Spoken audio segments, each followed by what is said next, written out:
Undoubtedly, the Premier League is the strongest league in the world due to the influx of investors like Roman Abramovich and the Saudi public investment funds.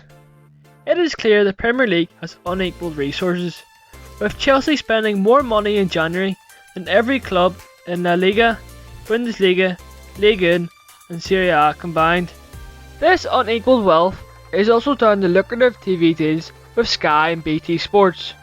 A perfect example of the wealth of Premier League clubs is that relegation candidates are able to compete with top teams in other leagues when it comes down to wealth, with Bournemouth outbidding Italian champions AC Milan.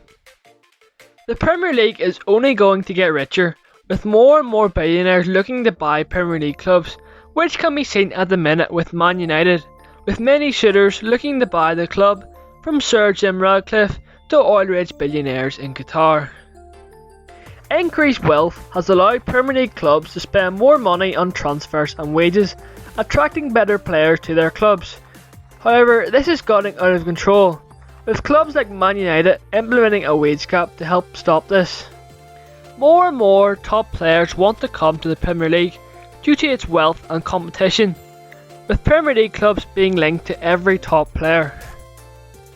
Another reason that the Premier League is the best is how competitive it is, with 4 different teams winning the league over the past decade, which is completely different to leagues like the Bundesliga, which makes the Premier League a better viewing spectacle.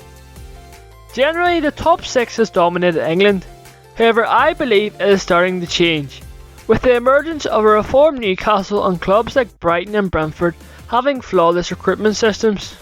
Many clubs have already broken into the top 6, however only really Leicester have sustained this. However, they look like a shell of their former selves. This goes to show how competitive the Premier League is and why everyone wants to watch the top league in the world. We also see more Premier League teams doing well in Europe, with 4 different Premier League teams reaching the final in the last 5 years. However, Real Madrid still reigns supreme over Europe. I personally believe that the Premier League clubs would have the least to gain from a Super League, as they are already in a highly competitive league that is very affluent. The Premier League will only continue to grow, with seemingly both the men's and women's league being the best in the world at the minute. Other European leagues are starting to fall behind and won't be able to compete if they don't implement countermeasures. Ultimately, leagues rise and fall, with La Liga dominating European football in 2010s and Serie A dominating 2000s. It is interesting to see how long the Premier League will reign supreme.